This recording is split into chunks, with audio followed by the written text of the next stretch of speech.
Side fat ಇದೆ, ಸೈಡಲ್ಲಿ ಬೊಜ್ಜು ಇದೆ, ಇದನ್ನ ಕಮ್ಮಿ ಮಾಡೋದು ಹೇಗೆ, ಯಾವ ತರ ಅಂತ ಡೀಟೇಲ್ ಆಗಿ ಹೇಳ್ತಾ ಇದ್ದೀನಿ ಈ ವಿಡಿಯೋಲ್ಲಿ. ವಿಡಿಯೋ ಸ್ಟಾರ್ಟ್ ಮಾಡೋ ಮುಂಚೆ ಜೈ ಶ್ರೀರಾಮ್ ಸ್ನೇಹಿತರೆ, welcome to a new video. Kannada health and ಫಿಟ್ನೆಸ್ಗೆ ಸುಸ್ವಾಗತ. ಟೈಮ್ ವೇಸ್ಟ್ ಮಾಡದೆ ವಿಡಿಯೋ ಸ್ಟಾರ್ಟ್ ಮಾಡೋಣ. ಕಂಟೆಂಟ್ ಇಷ್ಟ ಆಗಿದ್ರೆ ಸಬ್ಸ್ಕ್ರೈಬ್ ಮಾಡೋದನ್ನ ಮರಿಬೇಡಿ ಸ್ನೇಹಿತರೆ. ಫಸ್ಟ್ ಟಿಪ್ ಏನ್ ಗೊತ್ತಾ, ನೀವು ಈ ಪೊಸಿಷನ್ಗೆ ಬಂದ್ಬಿಟ್ಟು ಈ ಎಕ್ಸಸೈಸ್ ಮಾಡೋದನ್ನ ನೋಡಿರ್ತೀರ. ಇದರಿಂದ ಏನಾಗತ್ತೆ, ಸೈಡ್ ಬೊಜ್ಜು ಕರಗತ್ತೆ ಅಂತ ಯೋಚನೆ ಮಾಡಿರ್ತೀರಾ ಸ್ನೇಹಿತರೆ. ಆ ಎಕ್ಸಸೈಸ್ನ ಫಸ್ಟಿಗೆ ಬಿಟ್ಬಿಡಿ, ಹೀಗೆ ಬಿಟ್ಬೇಡಿ. ಅಯ್ಯೋ ಡಂಬಲ್ ಬಿಟ್ಬಿಟ್ಟು, ಹೌದು ಬಿತ್ತು. ಯಾಕೆ ಗೊತ್ತಾ, ಇದು ನೀವು ಮಾಡ್ತಿರೋ ಫಸ್ಟ್ ಮಿಸ್ಟೇಕು. ಹೀಗೀಗ ಮಾಡೋದ್ರಿಂದ ಇಲ್ಲಿ ಫ್ಯಾಟ್ ಹೋಗಲ್ಲ ಸ್ನೇಹಿತರೆ. ಹೀಗೀಗ ಮಾಡೋದ್ರಿಂದ ಅಲ್ಲಿ ಒಬ್ಲಿಕ್ ಮಸಲ್ ಬಿಲ್ಡ್ ಆಗತ್ತೆ, ಫ್ಯಾಟ್ ಹೋಗಲ್ಲ. ಕಾನ್ಸೆಪ್ಟ್ ಅರ್ಥ ಆಯ್ತಾ? ಫ್ಯಾಟ್ ಕರಗಿಸಕ್ಕೆ ಏನ್ ಮಾಡ್ಬೇಕು ಅಂತ ಎಕ್ಸ್ಪ್ಲೇನ್ ಮಾಡ್ತೀನಿ.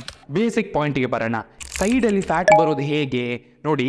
ನೀವು ಓವರ್ ಆಲ್ ಬೊಜ್ಜು ಗೇನ್ ಮಾಡ್ತೀರಲ್ಲ, ಫ್ಯಾಟ್ ಗೇನ್ ಮಾಡ್ತೀರಲ್ಲ, ಆಗ ಕೆಲವರಿಗೆ ಫಸ್ಟಿಗೆ ಕೈಯಲ್ಲಿ ಬರುತ್ತೆ, ಕೆಲವರಿಗೆ ಫಸ್ಟಿಗೆ ಹೊಟ್ಟೆಯಲ್ಲಿ ಬರುತ್ತೆ, ಕೆಲವರಿಗೆ ಫಸ್ಟಿಗೆ ಸೈಡಲ್ಲಿ ಬರುತ್ತೆ, ಕೆಲವರಿಗೆ ತೊಡೆಯಲ್ಲಿ ಬರುತ್ತೆ. ಸೊ ಈಗ ಸೈಡಲ್ಲಿ ಇನ್ಕ್ರೀಸ್ ಆಯಿತು ಅಂತ ಹೇಳಿದಾಗ ನೀವು ಇದೇ ಕಡೆಯಿಂದ ಫ್ಯಾಟ್ ತೆಗಿಯೋಕ್ಕಾಗಲ್ಲ.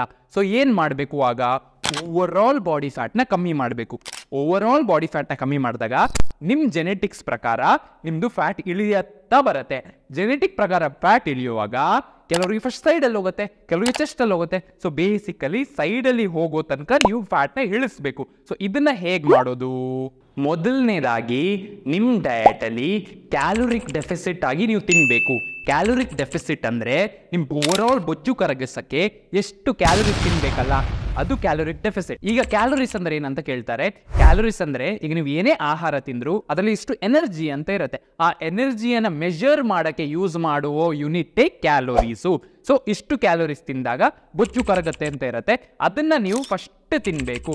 ಕ್ಯಾಲೋರಿಕ್ ಡೆಫಿಸಿಟ್ನ ಹೇಗೆ ಹುಡುಕೋದು ನಿಮ್ದಂತ ವಿಡಿಯೋ ಬೇಕು ಅಂತ ಕಮೆಂಟ್ ಮಾಡಿ ಹೇಳಿ, ನಾನು ಅದ್ರ ಬಗ್ಗೆ ವಿಡಿಯೋ ಮಾಡ್ತೀನಿ. ಸೊ ನೀವು ಕ್ಯಾಲೋರಿಕ್ ಡೆಫಿಸಿಟ್ ಹುಡುಕಿದಾಗ ಫಸ್ಟ್ ಆಫ್ ಆಲ್ ನಿಮ್ಮ ಡಯಟಲ್ಲಿ ನೀವು ವೇಟ್ ಲಾಸ್ ಮಾಡೋ ರೆಜಿಮಿಗೆ ಹೋಗ್ಬಿಡ್ತೀರಾ.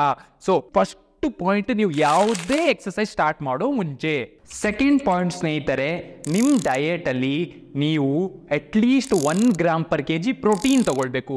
ಪ್ರೋಟೀನ್ ಅಂತ ಹೇಳುವಾಗ ಸಪ್ಲಿಮೆಂಟ್ ಅಲ್ಲ ಸ್ನೇಹಿತರೆ. ಪ್ರೋಟೀನ್ ಅಂತ ಹೇಳುವಾಗ ನಿಮಗೆ ನಿಮ್ಮ ಆಹಾರದಿಂದ ಪನ್ನೀರು, ಚಿಕನ್ನು ಅಥವಾ ವೇ ಪ್ರೋಟೀನ್ ಇರ್ಬೋದು ಅಥವಾ ಮೊಟ್ಟೆ ಇರ್ಬೋದು, ಯಾವುದೇ ಸೋರ್ಸ್ನ 1 ಗ್ರಾಮ್ ತಗೊಳ್ಳಿ. ಯಾಕೆ, ನೀವು ಎಕ್ಸಸೈಸ್ ಮಾಡ್ತೀರಲ್ಲ, ರಿಕವರ್ ಆಗೋಕ್ಕೆ ಬರೀ ಕ್ಯಾಲೋರಿಕ್ ಡೆಫಿಸಿಟ್ ತಿಂದರೆ ಸಾಕಾಗಲ್ಲ, ಪ್ರೋಟೀನ್ ಇರಬೇಕು. ಇದು ಪಾಯಿಂಟ್ ನಂಬರ್ 2.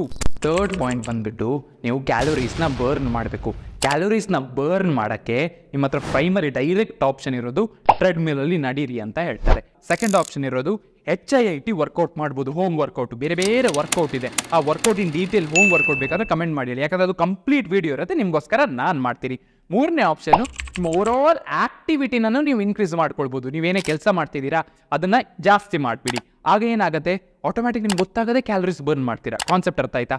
ಫೈನಲಿ ಸ್ಪೋರ್ಟ್ಸ್ ಆಡಿ, ಕ್ರಿಕೆಟ್ ಆಡಿ, ಥ್ರೋಬಾಲ್ ಆಡಿ, ಓಡಿ, ಸ್ವಿಮ್ಮಿಂಗ್ ಮಾಡಿ, ಅದರಲ್ಲೂ ಕ್ಯಾಲೋರೀಸ್ ಬರ್ನ್ ಆಗುತ್ತೆ. ಅರ್ಥ ಆಯ್ತಾ?